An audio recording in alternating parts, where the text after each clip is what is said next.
नमस्कार, आप देख रहे हैं यूआईपी न्यूज। मैं आपके साथ आशु धारीवाल। वक्त हो गया है सुबह की बड़ी खबरों की, करते हैं शुरुआत। मौसम विभाग से एक बार फिर से लू को लेकर आ गई है बड़ी अपडेट सामने। मौसम विभाग के अनुसार पूर्वी भारत में अभी 5 दिन जारी रहेगी लू। ओडिशा में अब तक 36 की हो चुकी है मौत, तो दिल्ली एनसीआर में हल्की बारिश भी हो रही है। देश के पूर्वी हिस्से, उत्तर प्रदेश और उत्तरी मध्य प्रदेश के अलग अलग हिस्सों में अगले 5 दिनों तक लू की स्थिति जारी रह सकती है। उधर ओडिशा में भीषण गर्मी के चलते अब तक 36 लोगों की जान चली गई है।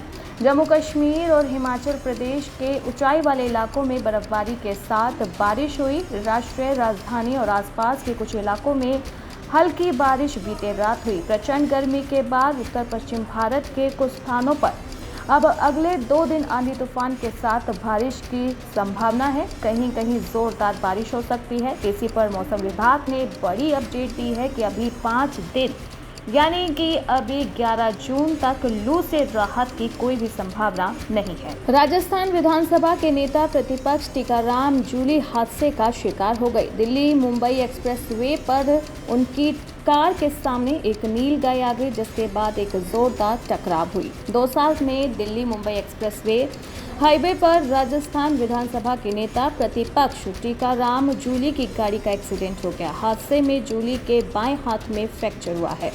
बताया जा रहा है कि हादसा नीलगाय की वजह से हुआ। हादसे के बाद नेता जूली को जिला अस्पताल में ले गया। टीकाराम जूली ने बताया कि हादसा दिल्ली मुंबई एक्सप्रेस हाईवे के भांडारेज इंटरचेंज कट के 5 किलोमीटर पहले हुआ। उन्होंने बताया कि कार के आगे अचानक से नीलगाय आ गई थी।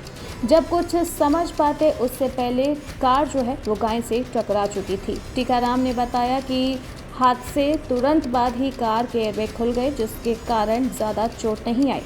कार में 4 लोग सवार थे, वे सभी सुरक्षित हैं। एक्सीडेंट की सूचना पर पहुंची पुलिस ने टीकाराम जूली को दौसा के रामकरण जोशी अस्पताल में भर्ती कराया। डॉक्टरों ने उनके हाथ में प्लास्टर बांधा है और उसके बाद उन्हें जयपुर रवाना किया गया है। जेल में बंद खालिस्तानी अमृतपाल सिंह की वकील का बड़ा दावा आ गया है कि सरकार को अब उन्हें राहत देनी ही होगी। देश भर में लोकसभा चुनाव के नतीजे सामने आ चुके हैं।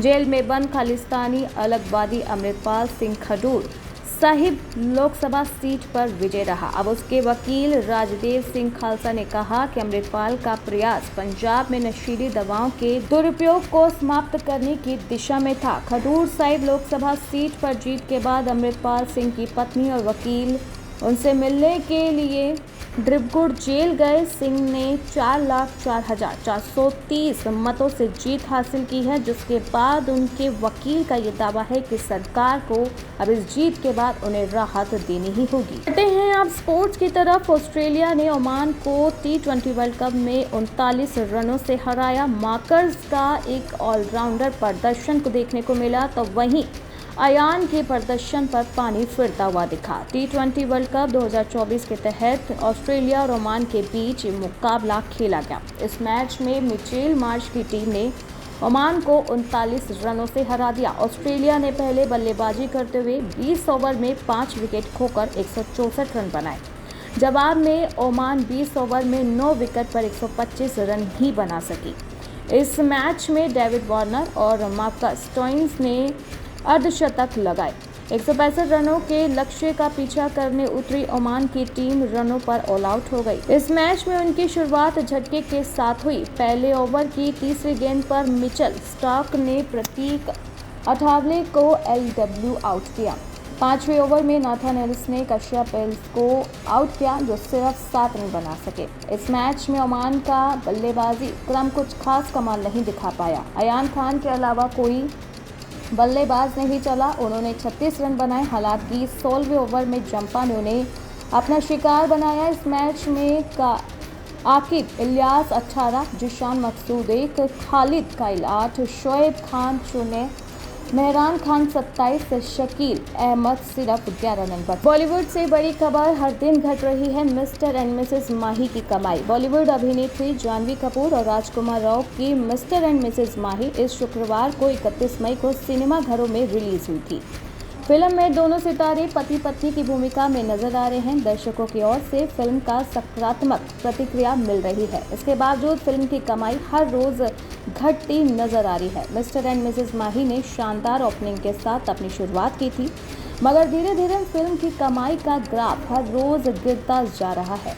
8वें दिन यानी कि बुधवार को फिल्म ने सिर्फ 75 करोड़ रुपए की कमाई की। इसी के साथ ही मिस्टर एंड मिसेस माही की कुल कमाई 22 करोड़ पर ही आकर अब रुक गई है। वीकली एक्सपायरी के दिन सुबह 9:47 पर सेंसेक्स 400 अंकों की बढ़त के साथ 74,000 के स्तर पर, जबकि निफ्टी 122 अंक मजबूत होकर 22,000 के स्तर पर कारोबार करता दिख रहा है। लोकसभा चुनाव 2024 के परिणामों के बाद लगातार दूसरे दिन शेयर बाजार में हरे निशान पर कारोबारी की शुरुआत हुई है। गुरुवार को भी शुरुआती कारोबार में सेंसेक्स और निफ्टी बढ़त के साथ कारोबार करते दिख रहे थे। वीकली एक्सपायरी के दिन सुबह 9:47 पर सेंसेक्स में एक बड़ा उछाल आया। बढ़त दिखी 74,444 के स्तर की, जबकि निफ्टी में 122 अंक मजबूत होकर 22,742 के स्तर पर कारोबार करता हुआ दिख रहा था।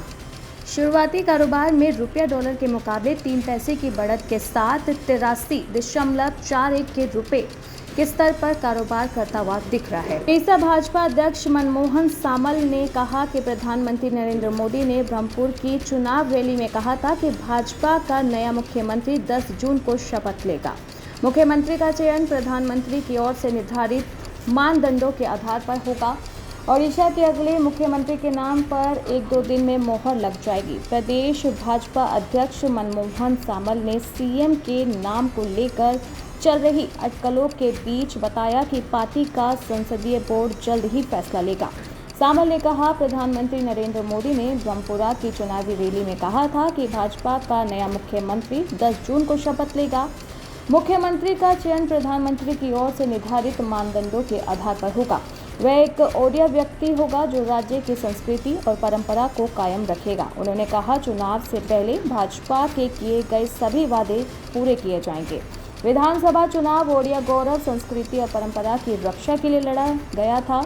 लोगों ने भाजपा के आश्वासन पर भरोसा किया और नई सरकारें उन्हें पूरा करने के लिए अब काम करेगी। कानूनी पेच में फंसती दिख रही है अनु कपूर की मूवी हमारे 12। बॉम्बे हाई कोर्ट ने इसकी रिलीज पर रोक लगा दी है। अनु कपूर की फिल्म हमारे 12 की रिलीज पर बॉम्बे हाई कोर्ट ने 1 सप्ताह के लिए रोक लगा दी है। एक याचिकाकर्ता के द्वारा फिल्म के ट्रेलर में दिखाए गए कुछ संवादों पर आपत्ति जताई गई थी, जिसके बाद कोर्ट ने ये फैसला लिया। अनु कपूर की फिल्म हमारे 12 मुश्किलों में फंसती हुई एक बार फिर से नजर आ रही है। हाल ही में उनकी रिलीज होनी थी, लेकिन अब बॉम्बे कोर्ट ने यहाँ पर उस पर रोक लगा दी है पूरे 7 दिन के लिए। अब उनकी फिल्म की रिलीज डेट टाल दी गई है। इस फिल्म को 7 जून को रिलीज होना था, लेकिन बॉम्बे हाई कोर्ट ने 14 जून तक इसकी रिलीज पर रोक लगा दी है। दरअसल जस्टिन नितिन बोरकर और कमल खता की अवकाश पीठ ने अजहर तंबोल की याचिका पर सुनवाई की, जिसमें सोशल मीडिया पर फिल्म के ट्रेलर में दिखाए गए कुछ संवादों पर आपत्ति जताई गई थी। बॉलीवुड की क्वीन काजोल की बहन की तरफ से अब एक बड़ा रिएक्शन आया है सामने। काजोल की बहन ने बोला कि वो अब काजल की सफलता से बिल्कुल भी जेलस नहीं होती है। फैंस तो इस तरह के मसाले लगाते हैं, लेकिन वो ऐसी बातों से हमेशा बचना और कटना पसंद करती है। काजोल से अपनी तुलना को लेकर तनिषा नहीं होती है परेशान, ऐसा उन्होंने कहा और कहा कि लोगों को यही सब करना पसंद है, लेकिन मैं ऐसी अफवाहों से बचना चाहती हूँ। फिल्म अभिनेत्री तनिषा मुखर्जी बॉलीवुड की सुपरस्टार काजोल की बहन है। उन्होंने कई फिल्मों में काम किया, लेकिन उन्हें वह सफलता नहीं मिली जो काजोल को मिली थी। तनिषा पिछले दिनों रियलिटी शो झलक दिखलाजा में नजर आई थी। इसके बाद ही कई बड़े सवाल उठ रहे थे तनिषा को लेकर कि क्या वो बस शो में दिख सकती हैं या कभी मूवी में भी अपना करियर आजमाएंगी। इस पे लेकर तनिषा का अब रिएक्शन सामने आ गया है। तनिषा ने कहा कि जो मेरी माँ और मेरी बहन के पास पॉपुलैरिटी है, मैं उस बात से जेलस नहीं हूँ। शायद मुझे इतना ही चाहिए था जितना मुझे मेरी लाइफ में मिला है, और लोगों का काम है कहना, उन्हें यही सब करना पसंद है। मैं इस तरह की बातों से बचना और कटना पसंद करती हूँ। ये थी सुबह की बड़ी और प्रमुख खबरें। बाकी ऐसे ही देश और दुनिया की तमाम खबरों के लिए आप देखते रहें UIP न्यूज़।